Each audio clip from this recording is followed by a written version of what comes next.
The key point is you have to re-establish this relationship and this intimacy. Whenever you feel more distant, you have to work intentionally to re-establish this intimacy that you have. Hello and welcome to the Connect2 Marriage Podcast. I'm Jo and I'm your host for this episode.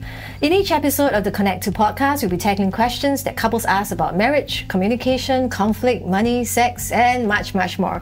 We hope you will keep tuning in to learn with us as you grow closer, deeper, and stronger in your marriage. Now, growing up in a broken family can be a challenge to learn to trust someone and be vulnerable again, and especially not to repeat history, especially when you've not seen many good marital models in your life. So how do you find support? And we're going to find out more in today's episode. We welcome back Andrew and Evon. Welcome back to the Connect2 episode. If you did not download or listen to the last episode, I would highly encourage you to do so because Andrew and Evon shared their journey and their story about how Andrew had cold feet just before the night before his wedding day actually, and almost didn't make it, almost ran away, but thankfully they went through with it, with Evon being actually quite clueless about it until a few years later. And so today we're going to dive straight in to talk about not just about divorce and its effects, which you can listen to in the previous episode, but we really want to dive into how you rebuilt a marriage and a relationship despite our past and despite our family background. Yes. Let me maybe start with the biggest question. Andrew, you shared in the previous episode that you had a lot of self-doubts, you had a lot of self-limiting beliefs as to whether or not you would make it in this marriage. What is that first step that you took towards change or towards ensuring that your marriage doesn't become like your parents'? I think when we first started out as couples, we were as clueless as any other new couples. We had to learn along. Definitely, there were some kind of like ground rules. Okay, I think my wife read more. Okay. She's very interested. Very diligent. Very diligent, very interested in, how do I prepare myself to be a wife? How do I prepare myself to be in a marriage? But for me, it's more of like, okay, let me see what to do, as I go into it. That's probably quite typical, right? Yeah, that's quite typical. The husband versus the wife. I'm the more typical husband, the very diligent wife. Okay, so when we went into the marriage, one of the things that my wife actually told me is we set one ground rule. The divorce word, we have to just delete it from our vocab. Was this because, Evon, you knew about Andrew's family background? I think it is more of my belief. I think that marriage is something that we should really be very serious about. If we are going into marriage, then we don't think about divorce. If we are thinking about divorce at any point of time at all, then we should never even get married. Right. This is what I believe. In other words, even regardless of the family background, right, whether or not you've had good role models for marriage, whether or not you've seen or experienced marriage lasting or breaking. The fact is, what you're saying is that actually, if you think about it and you want to get married, then we shouldn't entertain divorce because then what's the point of getting married? What's the point of getting married? To put it very practically, if we entertain any thoughts of divorce at all at the onset of the marriage, it will reduce the motivation to work through problems within the marriage by a lot. It's true. Because it gives you like a back door. Yeah. If we cannot work out, there's always that back door that I can so-called rely on. Versus if there's no back door. If there's no back door, you're that just forced to work through I am going to be stuck with this person for the next 5 decades, 50 years, 60 years. I better work something out with this person. Right. Of course, some people might say that that's why, marriage is not very enticing because I'm going to be stuck with this. But then again, I think what he wants it makes a lot of sense, right? I mean, the whole idea of marriage is to be with a person for the rest of your life and to be assured that this person isn't going to run away. So, I mean, otherwise, what's the point? It makes a lot of sense. So that is the first thing. Then the second thing, we actually did quite a lot of things, couple routines with like each other. Today we are wearing like couple tea. That was intentional, is it? Because you're coming to do this podcast that's recording. Intentional, but that's also something that we always do. Oh. Yeah, that. As in when you go out, you're always wearing matching clothes. Yeah, when we go out together, most of the time we are wearing matching clothes. Not on a daily basis, right? Not Because on a daily basis. I know you're going to work at different places. Not on a daily basis, but we do take that effort to wear couple tee or some couple outfit. Like when we go out together on, maybe it's just like a family meal or anything like that, we will always wear a couple tee together. And that's something that has been what we do in our marriage. What was the motivation or the objective behind that? Creates couple routine. I think couple routine is very important. Right. Yeah, something that you do together. It's just the That two only the of two of us. you can yeah, do. It's like the two of us. It's true. I hope my husband is listening to this. He just refuses to wear like matching attire. We have some like even more interesting things. Like we say words of love to each other every single day. Every single day we have routine that we go through that we will say in our own ways. Okay, it's too like mushy cheesy to say it here, but every single day we would say without fail. Right. Even when I'm overseas, I'll call back and I will definitely. Okay, let me ask a question that I'm sure our listeners will have. I'm sure you've heard of the love languages, you know, that some people are just not words people. They're more like touch, or they show love, you know, through gifts, through acts of service. You know, don't need to say anything, don't need to do anything. I mean, don't need to like outwardly express public affection, especially. But you know, as long as I do something nice for you, that's a demonstration of my love. So, because both of you are like words people. No, both of us are not words people. The thing is, you have to do the love language of your spouse. Yeah. Okay. So for her, it's acts of service, number one. Okay. So when I mop the floor, she feels loved. Okay. When I wash the dishes, she feels loved. When I hang the clothes, okay, and do the laundry, she feels loved. Those are the things that I have to do to show her that I love her. And for me, I think she also knows that my love language is touch. So she'll always hold my hand, touch me, pat me. Both of you, neither of you have as your love language words. But I think it's something that we deliberately and intentionally do to create couple routines, because we are creatures of habits. When we have couple routine that we do together, it creates togetherness. It creates that coupleness in the marriage. That makes what we are special. We are exclusive. Our relationship is different from all other relationships. That's because we have this thing that is exclusive. We have so many things that is just exclusive to each other. Okay, you're another one who read the book. So did this come from a book that you read? I mean, are these all these great things that you do? Is it kind of all of your idea? Not all, but some, yes. Most. Okay. Yeah, especially the couple routines. Let me ask what wives would want to know. How did you persuade Andrew to... I didn't have to. Oh, really? Yeah, he willingly puts on the couple tee. I didn't force him to do it. Yeah. I think what worked for me as a guy, in the beginning, I was quite averse to wearing couple tee as well, especially some that is like bright colors and all those girls. In the beginning. So start early. I think she started very early. Okay, when we are how early is early? Like courtship. Courtship period. Yeah. Like courtship period, you know, when a guy is in courtship, the project is not... anything. Yeah, the project is not ended. Alright, okay, some of us have really missed the boat though. Yeah, so start early. So when the guy hasn't finished his project, you know, get this into a habit. Okay, let's go on. Okay, couples who have not yet gotten married, please, yeah, don't miss the boat like the rest of us. All right. Yes, what other tips do you have? Marriage is one of the most rewarding things in life. Yet, navigating marriage as newlyweds or an engaged couple can sometimes get overwhelming. Whether it's managing expectations of the in-laws, getting a good grasp of your family finances, or establishing good habits of communication and healthy conflict. Focus on the Family Singapore's Marriage Preparation Program aims to help you build a solid foundation in the early years and prepare you for the adventure of your life. Visit family.org.sg/C2 Marriage Prep for more information today.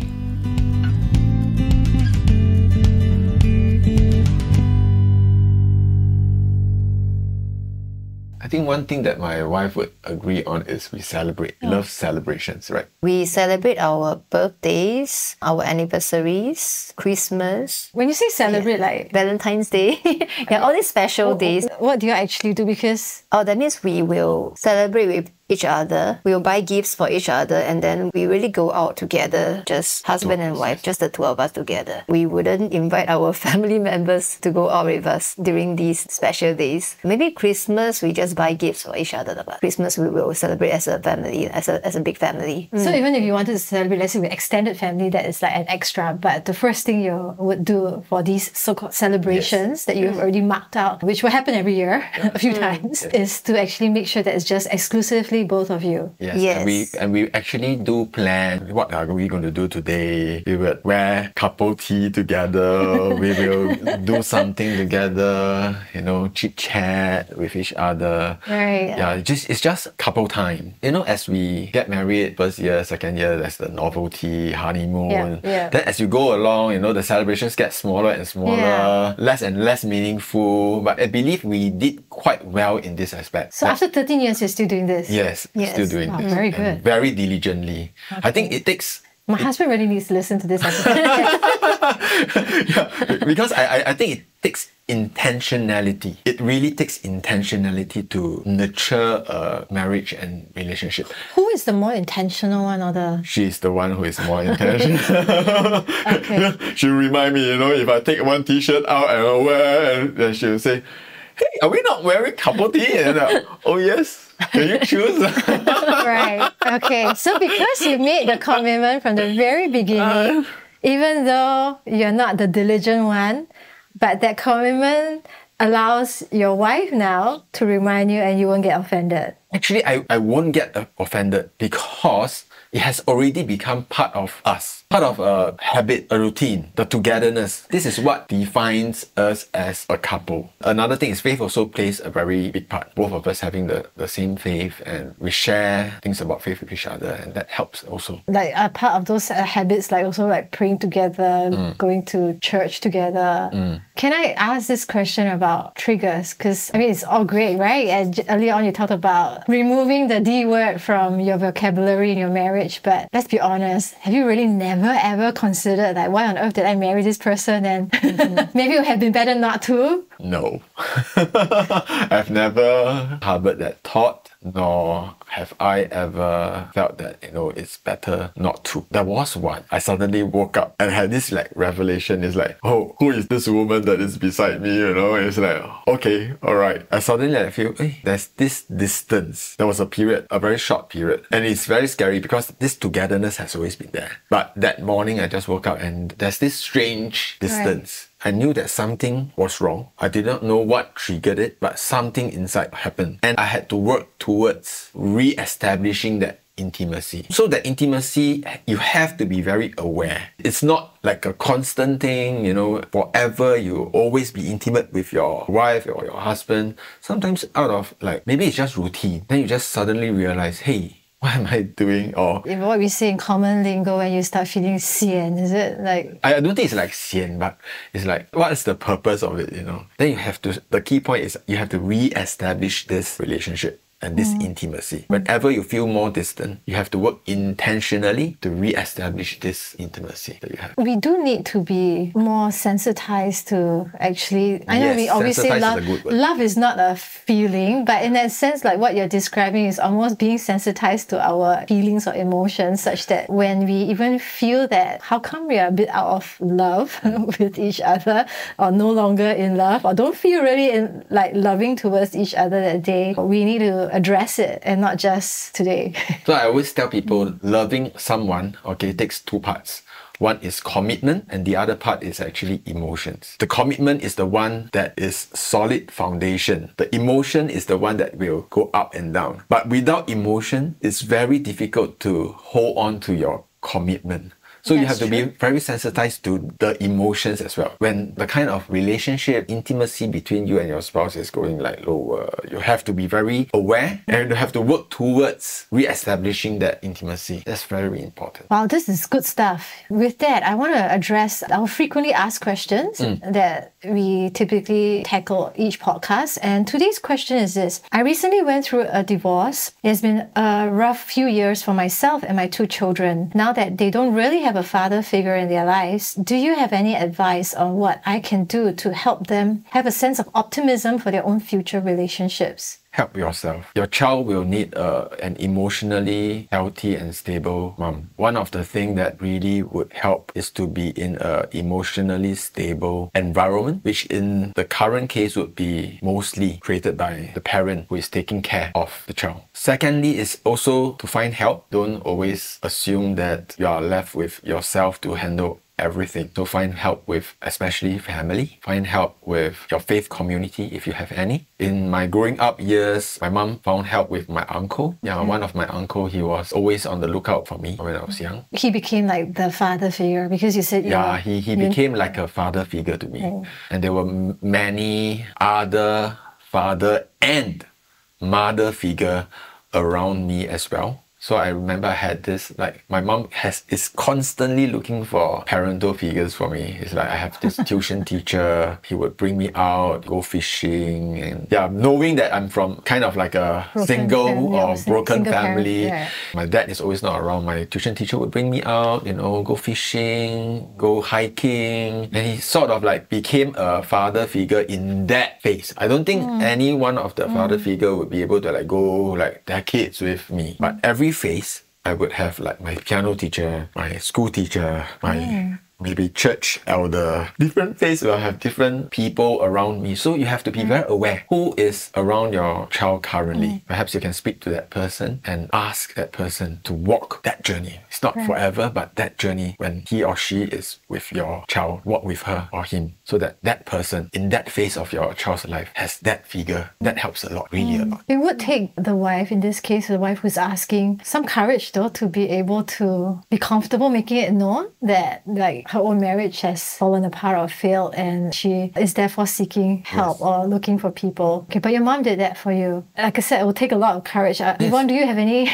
words of encouragement or maybe some tips for the wife who's asking here? Don't give up. I think her kids needs her most right now since they are still so young. And then she can apply what Andrew has shared and then really to keep going. Don't give up halfway because it is not an option. So I would really like to encourage her to keep on going and be strong for her kids. I mean, I would say that I'm emotionally quite healthy today. Not fully whole, but emotionally... And that any of us are fully whole. Yes, indeed.